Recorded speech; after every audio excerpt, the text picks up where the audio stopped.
Joining us to talk about these and other issues, Republican Congressman Eric Paulsen. Thank you so much for coming in. Great to be here. All right, a lot to talk about this morning. Let me ask you, first of all, about this Cassidy Graham-Heller proposal to repeal and replace Obamacare. Are you for it? Well, it's changing literally hour by hour, day by day, so the House doesn't even have any of the detailed information. So we'll have to wait and see what the Senate does. The House took action on health care, boy, it must have been back in May, right? And so the Senate failed to pass something, even a skinny bill in late July, and now they're trying to resurrect that. So we'll just see what happens. Okay. There are some other bipartisan pieces that I think have the opportunity to move forward out of the Senate as well. Because the state of Minnesota is estimating that it would cut federal funding by 2030 of $37 billion from Minnesota. I mean, do you agree with that? And is this a bill that you can support in its current form? I realize it's changing. Yeah, and again, I don't know the details of what's in the bill because it hasn't been scored officially. In fact, some outside groups have scored it, but they haven't taken into account the next 10 years of funding either. So I think there's just some mismanagement of the numbers that are floating around. And we'll look at anything that comes forward just to see if it's the right thing to help people that have been under the strain of the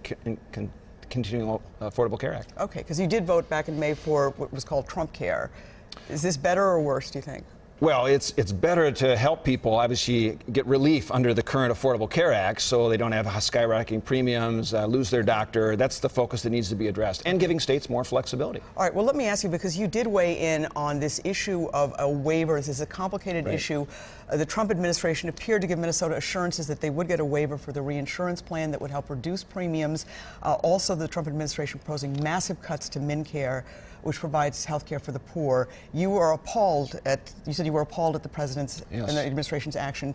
What are you doing to try and get that waiver? Well, I've been working with HHS and the secretary for a long period of time, and when the governor sent his letter last week saying there could be other additional impacts on the existing Minnesota Care program, it was a shock. And so we followed up on that as well.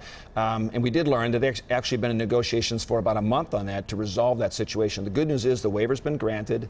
The governor will likely accept it. That'll help the state. And if premiums come down, it'll have a different effect on those other components that the governor raised concerns on, and I did as well. So we'll have to get more information on that for our local legislators, too. Okay. The president unveiling his tax reform proposal. You've actually been heavily involved in this.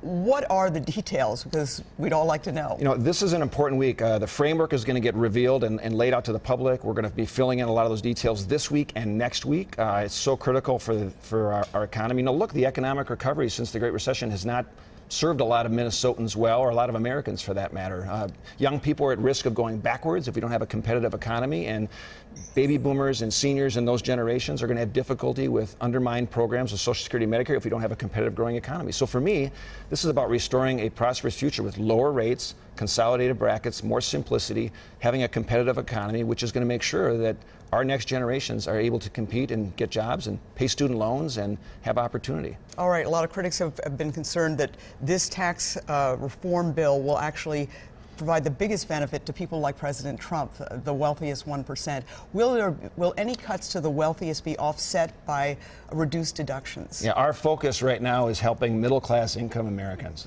There's no doubt about it. And so these are small business owners, these are Main Street folks. So it's also making ourselves competitive for American workers, business, et cetera. But this is focused on the middle class. That's the area we're going. All right. In the past 6 months since the election, you really have been plagued by protests outside your offices, at certain appearances. You've been criticized on social media for not having in-person town hall meetings. How do you respond to that? There are even a few protesters outside this morning here. Yeah, there are a lot of protesters, and I've met with all of them. So I have regular office hours. We did that again this week. So the most important thing is being accessible and listening, even to people I don't agree with, right? And so we've had office hours several weeks where people just come in, they sit down. We've had open venues, telephone town hall meetings, Congress on Your Corner events.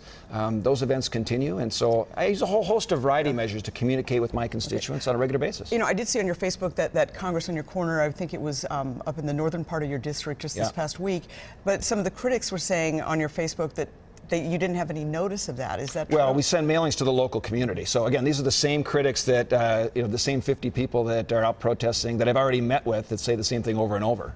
So no difference there. Okay.